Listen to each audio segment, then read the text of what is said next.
Um,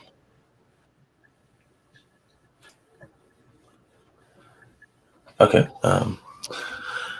Alrighty.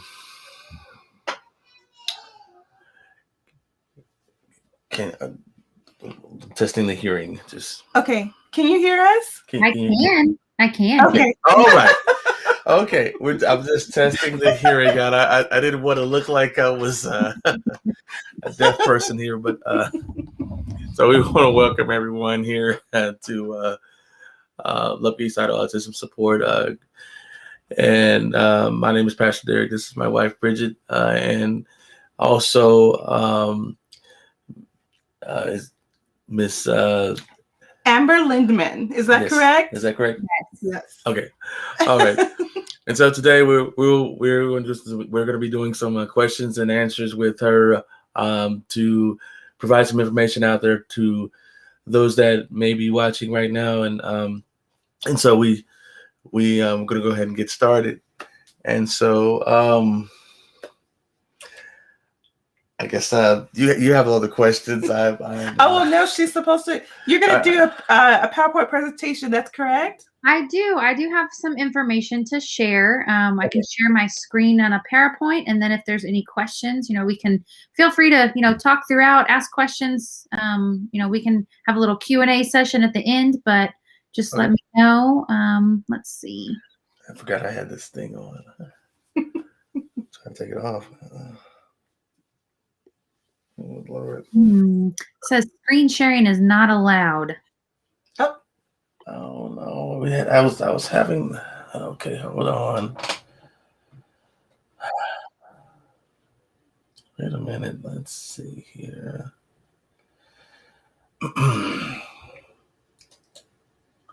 See, that's interesting because I can share. My screen share button has a red slash through it. Yeah, mine does too. And when you click on it, what happens? There's options, and it lets me pull up my PowerPoint. But then when I click share, it says unable to share the screen. It's not allowed. So let me see if it's in the settings somewhere.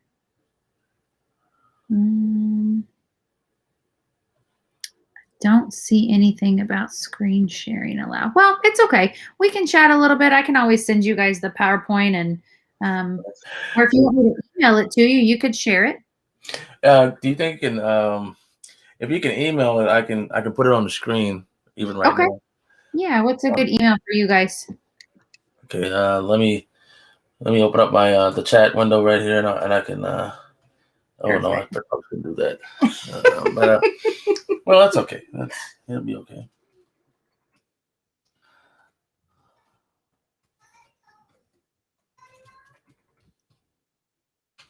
Okay, there we go.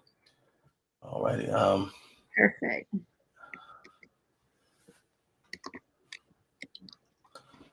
Just so if everyone's still watching, if you could bear with us while we get everything together here. Let's try to put. So while we're figuring everything out, I just kind of want to, just for some of y'all that don't know, my husband and I, we have a 4-year-old son. I'm so used to saying 3. A 4-year-old son. They said it for a year. That was diagnosed with autism when he was 3. And I also have a brother that's 37 that was diagnosed with autism when he was 7. And so that is, those are inspirations of this group. Especially when our son was diagnosed, we were trying to figure out support groups and trying to figure out how to navigate this journey, as I call it, as autism. And so my husband and I talked about it, and we were like, well, let's, we can't really find any support groups, so let's create our own. So the heart of the support group is to share resources to everybody, and just to be a listening ear to other people that are, in this journey of autism. And so that's pretty much, the idea behind the support group. We're wanting to get more information out there. I think that there's a lot of resources for autism. We just don't know it, and we don't really know how to navigate to get to it. So that is the whole purpose of this group, and we just have a heart to share and give all the information to people. So that's just a little bit about our group. Yeah, and we connected over Facebook, just messaging back and forth. Yes. We provide ABA services, or Applied Behavior Analysis services, with a local group called Positive Behavior Supports. We are all over Texas. We're in multiple regions, Lubbock, Abilene, Fort Worth, Dallas, Tyler, College Station, Houston, Waco, Austin, San Antonio, El Paso, and Corpus Christi.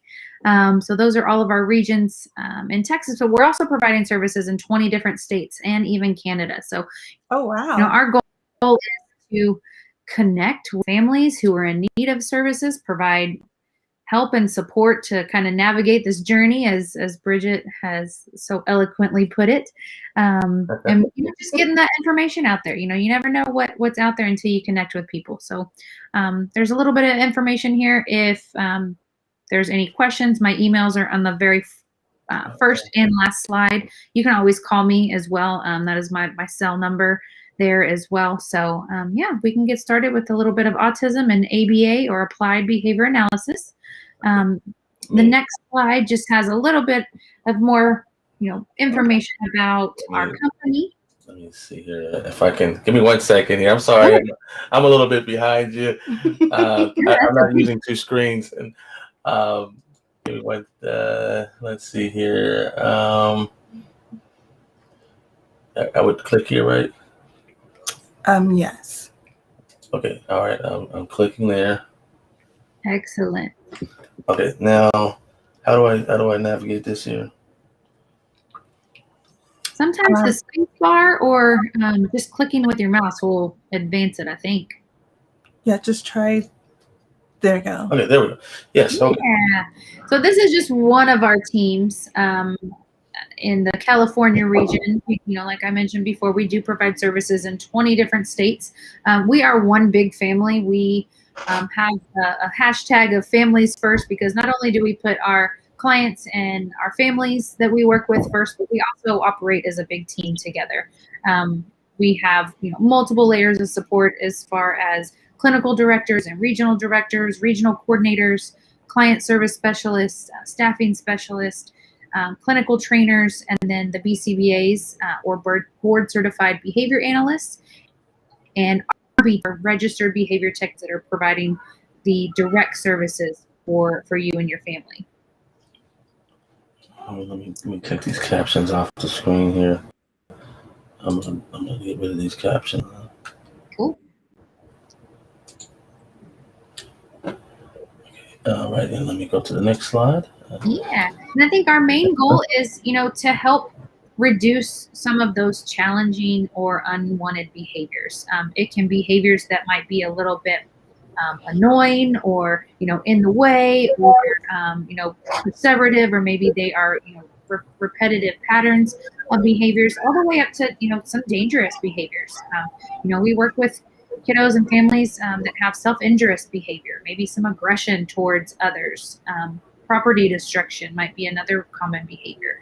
Tantrums or verbal outbursts are also very common. So our goal is to reduce those challenging behaviors, or those unwanted, and then to also increase more appropriate or replacement skills for those behaviors. And that often comes in the form of communication, or play skills, or social skills, daily living skills, things like that. So we're trying to, again, reduce those challenging behaviors and increase those wanted or more preferred behaviors. We provide what we call a quality of life change. So we're going to work with all of our families from the very beginning. We've worked with families who have had the autism diagnosis for many years, all the way to just maybe they've received the diagnosis a few days prior. So we will help walk them through how to navigate those referral sources, how to have conversations with pediatricians, also how to help support with your school staff as well, or other therapies. We can provide services ages. So, we always say 0 to 99. Most families and children, may receive a diagnosis as early as 18 months. And others are, still receiving diagnosis into their adult years. I've worked with kiddos at that very young age that have just received their diagnosis all the way up to, I believe, 65 was my oldest client. And he had just recently been diagnosed because his children had received an autism diagnosis. And he said, you know what? I think that things are kind of starting to make sense now. So he, actually got a diagnosis himself, and we helped with some daily living skills, some vocational or job training skills, problem solving skills, how to ask for help, how to ask for breaks in certain areas, how to gain employment and how to keep employment. We can work, across the lifespan on, more of those appropriate or functional replacement skills as we would, again, reducing those challenging or unwanted behaviors. So many of the families that we work with, experience deficits in communication, also maybe social skills, or, challenging or repetitive behaviors. So, even if your family is, affected by some social opportunities, we can help create more appropriate situations to help learn those social skills. Social skills is a lifelong pattern of skills that you have to learn to interact with other people. So, whether it's one person, maybe whether it's a best friend or your siblings, maybe your immediate family members, all the way up to peers or people in your classrooms, people who might enjoy the same things as you, in play and leisure groups. All different kinds of social skills that we can work on across developmental milestones. Go ahead. We don't diagnose BCBAs. That's not our forte or our level of experience, but we can, help to determine some of the earlier signs of autism. So, looking at communication deficits, if there's some patterns of repetition, or maybe saying the same sounds or the same non-communication words over and over, maybe not pointing or not gesturing or not, sharing the space or the activity with somebody. Maybe, your child has a delay in speech altogether, and they're not hitting their developmental milestones. They're not able to request things that they need. They're not able to ask for help or to maybe label items in their environment. All of those might be some early signs of communication. There might also be restricted patterns of behavior or just unusual interest. Things that kind of occur simultaneously or in a repetitive state. You might kind of hear or see this like sing-songy type of patterns of behavior or gestures or movement. Even some kiddos might play with their vocals a little bit, so they kind of have this like woo woo woo woo, and it's very pretty. It's very melodic to listen to. But those might be some other signs if they're also not using functional communication to get their needs met. It's always really important to talk with your pediatrician. Again, we don't diagnose, but we can recognize some of those earlier signs. And my goal would be to, help provide services the sooner than later. If there's questions about what a diagnosis could be, we are in connection with a lot of local pediatricians, developmental pediatricians, neurologists, psychologists, psychiatrists that are all trained to diagnose for autism. So, if we need to help put anybody in touch with some of those people, we'd be happy to as well. All right. So what is ABA therapy? You might have heard of it before. It is applied behavior analysis. So we're looking at specific principles of behavior, and the ultimate goal is to change socially significant or socially important behaviors. So again, reducing those challenging or unwanted, maybe dangerous or annoying behaviors, and increasing or replacing them with more appropriate behaviors. One of the biggest aspects that we use is, so, we're going to provide something, whether it be an item or a token or an activity or minutes or a hug or attention or proximity. We're going to provide something extra for doing the appropriate things. So we're letting kiddos know that, yes, this is exactly what we want to see. They're going to get, reinforced or acknowledged for doing the right things rather than constantly telling them the things that they're not doing correctly. So, there is a way to kind of help separate some of those behaviors. I'm not saying don't do the wrong things or don't, stop unwanted or dangerous behaviors. But, looking at the ratio of how many times we're telling our kiddos when they're doing something right versus trying to correct them or doing something wrong. There is definitely a ratio. We take data on everything.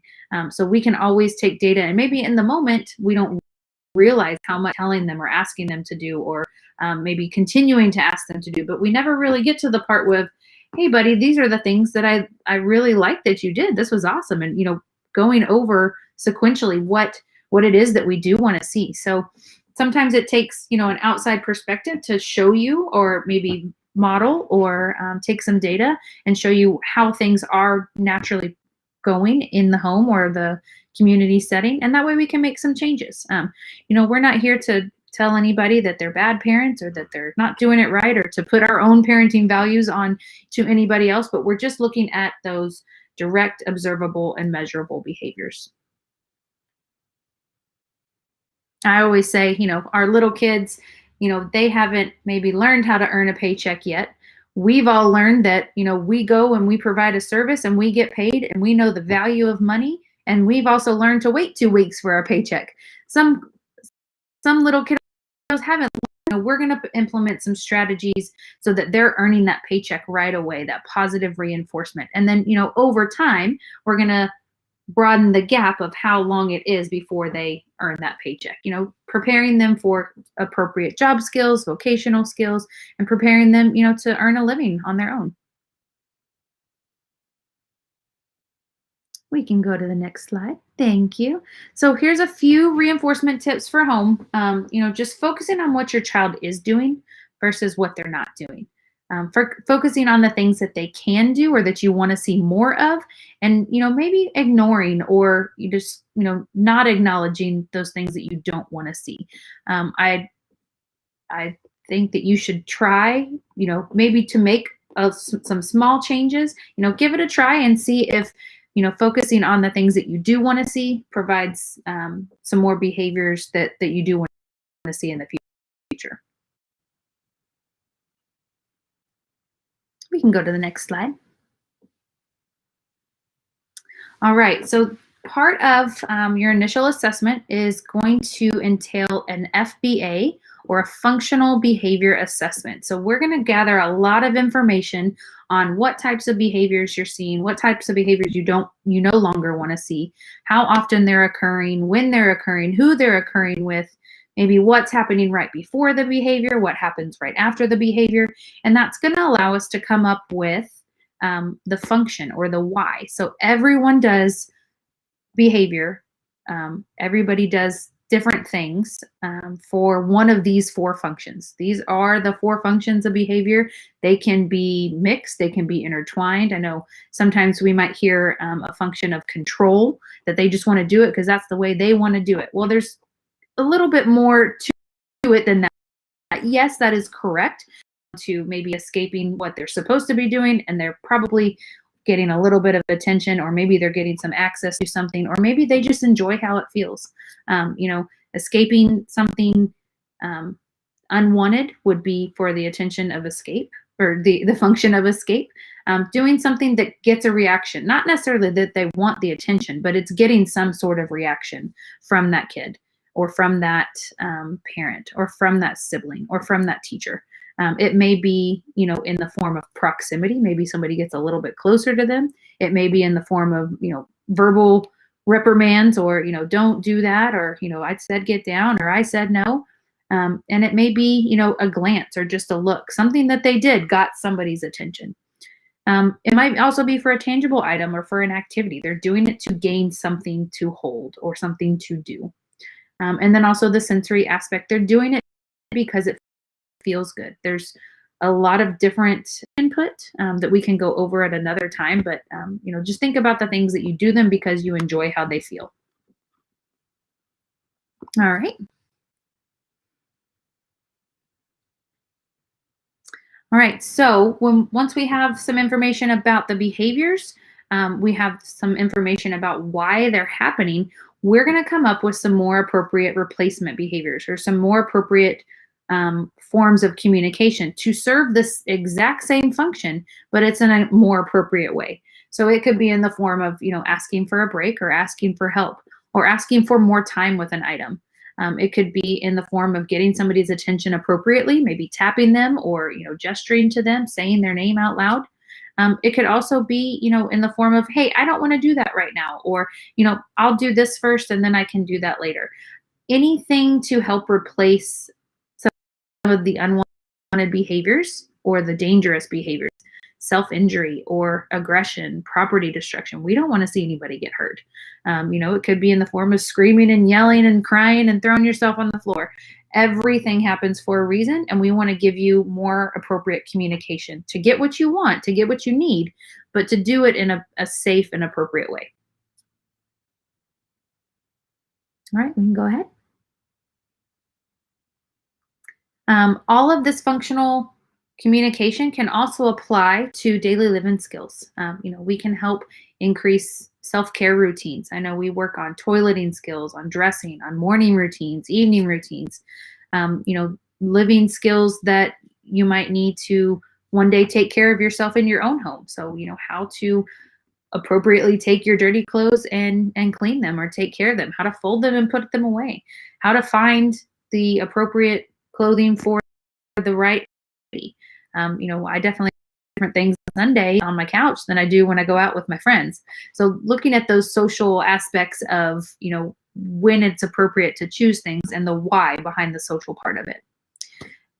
We do work on a lot of leisure skills too. A lot of young adults or even kiddos with autism have very restricted interests, and they only like to play with, certain items, maybe 1 to 3 items. So that's fine if they like to engage in those things, but we also, like to expose them to different things that might get them access to different peer groups or to different environments, or provide different skills that maybe they didn't know that they liked playing basketball, or maybe they didn't know that they liked taekwondo or martial arts until they were exposed to it. We also work on community skills. So health and safety is, one of our biggest concerns. We want to make sure that everyone stays safe. So, when we're out in the community, are you staying with a group? Are you, seeing and looking back to see where your group members are? Are you coming back to your parents or your caregivers when they call? Do you know the difference between family members and strangers and who you might talk to and who you shouldn't talk to? Or what information you should give to a stranger and what information you should absolutely not give to a stranger. We set up all kinds of scenarios, role playing, video modeling, picture schedules, all different kinds of ways to help teach these skills that are necessary to stay safe in the community. For some of our older guys, that can include employment skills, problem solving skills with coworkers, how to appropriately respond to feedback, how to, manage your money and to purchase things that are, needed or are meaningful for you. Social skills, there's a wide range of social skills. Eye gazing, looking and responding to your name, responding to greetings, and then also, really getting into conversation skills or how to share a conversation space with somebody. All kinds of different daily living skills that we can work on. All right, we can go ahead. All right, here's just a few tips for tantrums. It's one of my favorites. Basically, this whole paragraph is about the PREMAC principle, or we call it grandma's rule. First, you need to do this, and then you can do this. So always placing the least desired items. So first pick up your backpack and then you can go play video games, or first brush your teeth and then you can go read a book with us.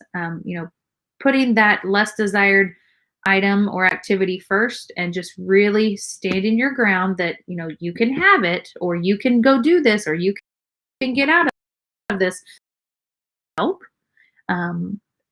Is it, do you want to take a break for a minute? Do you want to ask somebody else to do it with you?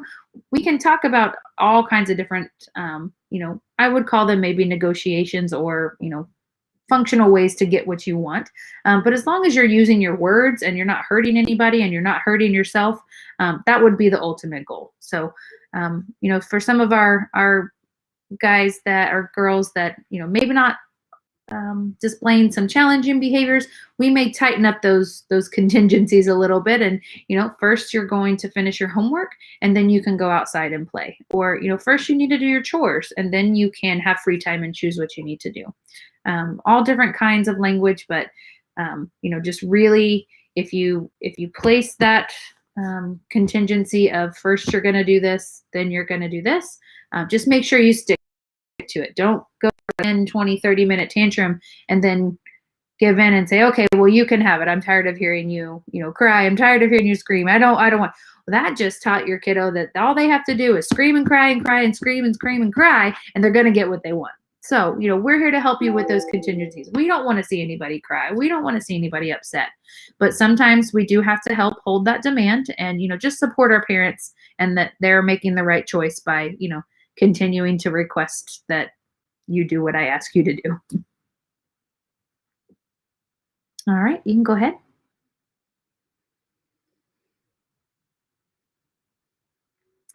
This is just a little bit more about the services that we provide in Texas. I've listed the major cities, but we are providing or able to provide services over all 256 counties in Texas. We strategically hire and place employees around the state so that there's going to be someone close to you. We provide 100% in-home and community-based services. So we come to you. We come do life with you. We come help integrate ourselves into your natural environments and your natural routines. So, we're making sure that we're providing the training and the appropriate role modeling and the appropriate instructions in the environment that it's occurring in. Other services may occur in a clinic, and that's fine. That's, I've also worked in clinics, and it's a great way to get started, but we want to make sure that everything that's learned in a clinic or a school setting is then being transitioned to home. So we just go right into the home and we do life with you guys 100% in home. It's always a good idea to get any challenging or health and safety behaviors under control in the home setting before we start venturing out into the community. There's a lot more variables in the community that we don't necessarily have control. We would just want to make sure that everyone's safe before we go practice in a community setting. That could be walking through parking lots with your parents appropriately, going to a park and playing for a certain amount of time, and then coming back to the car and everyone's in a good mood and can go home. Whatever your family wants to do, if you want to go out to dinner, if you want to go to the movies, if you want to go, make sure that everyone's safe in the vehicle, we can help work on any of those skills that helps make your quality of life increase. We do accept all kinds of funding sources, so you can contact me or our website directly so we could get some services started.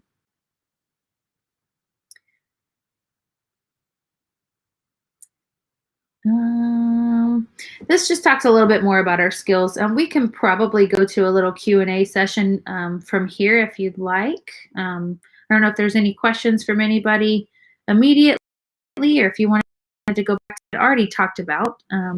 But we can help provide all kinds of services. It doesn't just have to be for autism. We help work on behaviors. Right now, autism is the only diagnosis that insurance is funding. So we do have access to grants. We do have access to different options if there's not an autism diagnosis involved, but we can work with a variety of, challenging behaviors or abilities. Okay, that's good, because that was one of the questions I got from somebody else the other day. Was it just only towards people with autism? Yeah. So any person that has some type of behavioral issue can apply. Yes. Or have a certain diagnosis. Correct. Yeah, we'll work with them to find the appropriate funding source. I will be very honest. About 90% of the funding sources do, but it's not the only one that we can work with. But we'll help find some funding, for anybody that's interested.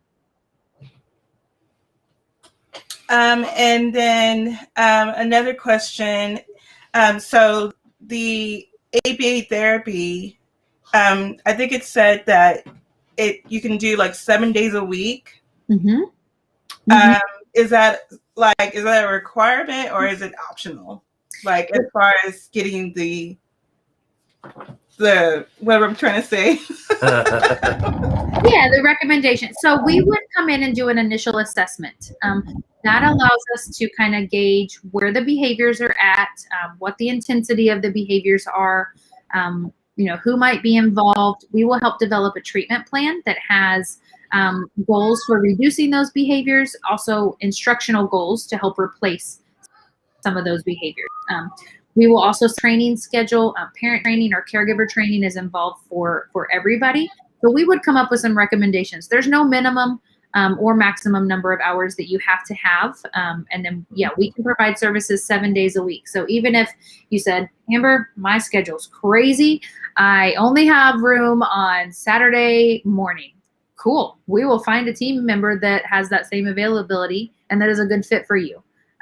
That's the beauty of it. We work with, people who just maybe work with us, maybe one case and they have another job or another position all the way up to full-time salaried positions. So we have a lot of variety, a lot of options. Okay. That was good to know. That question is important because like our son, he goes to school for 8 hours, then he comes home and he does 1 day has speech therapy, or no, actually 2 days he has speech therapy, 1 day has PT, and another day has PT. So it was one of the things that we're like, so how do we incorporate ABA in the midst of all this? Yeah. So Absolutely. And we could make those recommendations. We can also collaborate with other therapists. So if there is a speech therapist or an occupational therapist or a teacher or a daycare, a nanny, a babysitter, we can coordinate those schedules and overlap with them if needed. That way everyone's on the same page and everyone's doing the same thing. Right. That's very important. That's something that we're finding out, that we may have one set of group of people doing one thing, and then we have another set doing something totally different. Mm-hmm. And so it is important to have everybody on the same page. Absolutely. Yeah. Do you have any questions? Well, I mean, I think a lot of what I'm hearing is some of the questions I did have, the time. I think as a parent, the timeline, the time limit of having sessions is really critiqued. So is what I'm finding out. But she, as she mentioned, that they work with those that have crunch time and chaotic times like we have. I think trying to think of what I had a question and I'm trying to remember what it was. So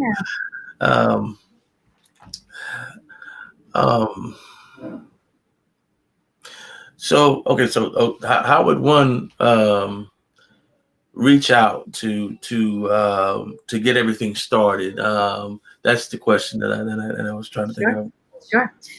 So the easiest, fastest way is to go to our website and to fill out a service request. That will gather some demographic information. There's a place for you to upload any insurance card. What some of the insurance does require is a comprehensive diagnostic evaluation, or a CDE. That should be provided by the MD, PsyD, PhD that made the initial diagnosis. They should have provided some sort of comprehensive report with the tools that they use to come to the autism diagnosis, and then any recommendations that they have for therapy as well. You can upload all of that, that will put you directly in touch with your local team. And then they would reach out to verify any benefits that are available to get grants or private pay or anything like that established. And then we could schedule the initial assessment. They're anywhere from 2 to 4 hours, and that can be broken up into different environments, different times a day. The initial assessment is really meant to just gather information on patterns of behavior and kind of when they're happening, so how to appropriately address them.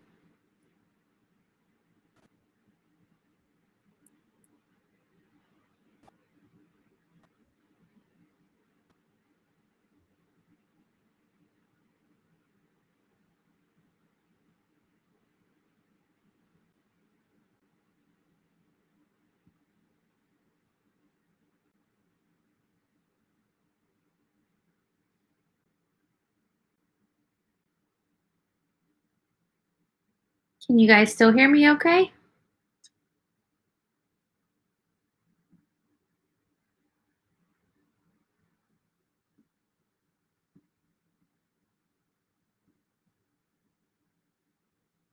Well, you're a little frozen on my end.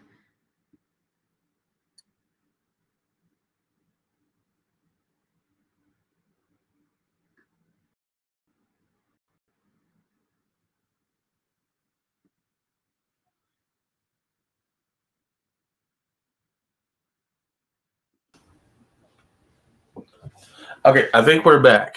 There we go.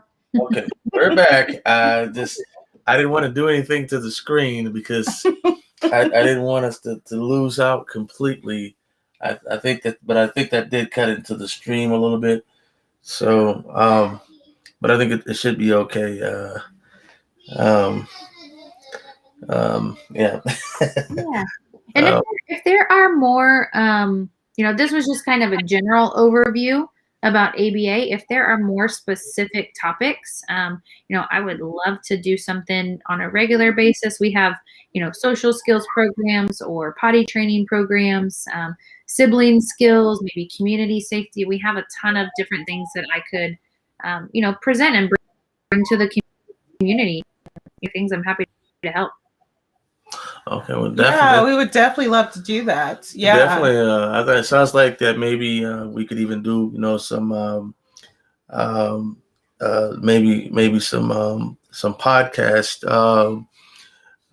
That's because lots of times on a lot of times when people hear information, they may be driving down the road and might just need to generally might tune into something that can really help them. And so doing a podcast would definitely help with getting some information out as well as passing it along here physically. We hope that those that are viewing this session right now can really read, hear the tools that just some of them. And so this is definitely a good start. And we're definitely glad that we are having been in contact with you, because it's and I'm looking at the screen. It's yeah, over here. And so because we're trying to get away from the children. But this is our normal. And I definitely appreciate your time and everything that you do, and we definitely look forward to working more with you in the future, and want to keep you in contact with you and provide maybe even a link to just link up and with you guys to be a team member to help out and with whatever we can help with, and because we're connected with the Lubbock Chamber of Commerce, and so we can can kind of help out in that way, and there are lots of people here in Lubbock that just don't have the information, and it's really hard to find, or it's really hard to understand because it's written in Greek, and so yeah. I don't think I really have any that Yeah, much. absolutely. Thank you Um, guys I so much just for. Yeah, Right. I just want to say that if someone is viewing this, after this, and you do have questions, please feel free to forward us the questions, and we will forward them to Amber, and get the information for you. That's just really important to us. Um, but the other question I had was about the insurance. Do you Mhm. have to have a certain type of insurance? Like if you So have a group and we, you have first yeah, care, like yeah. is it which one would it have to be? Yeah, so we would take a look at the specific benefits on your plan. They'd have to have ABA benefits added. So that's usually if it's an employer plan, you would talk specifically with your employer and your HR department. I've had families that go and speak directly to the CEO and give them the reasons why they need ABA therapy added because it's a benefit that's going to help their family and some of the upper management don't know what's available or what could benefit unless you tell them. Others, if it's like a marketplace plan, we could verify those benefits. I do have some contacts for specific brokers. There is an autism insurance discussion group on Facebook that is a wealth of knowledge and wealth of resources. There are brokers in that group that could walk you through those specific plans. We can't verify it until after you've already signed up for the plan and have a member number. Right, so right. know the specific plans, but positive behavior supports. We are in network with all of the major insurance and commercial insurance. Now, Medicaid has been added as a service. We're just not able to deliver the services just yet. We're still waiting on some final contracts from the state to get started. So in the meantime, if there's like an AmeriGroup or Star Kids or CHIP, we do have the Texas Autism grant that we were awarded specifically for Lubbock and for the rest of our regions in Texas so that we can start providing services immediately if there are families with Medicaid waiting for that service to happen. Okay. All right.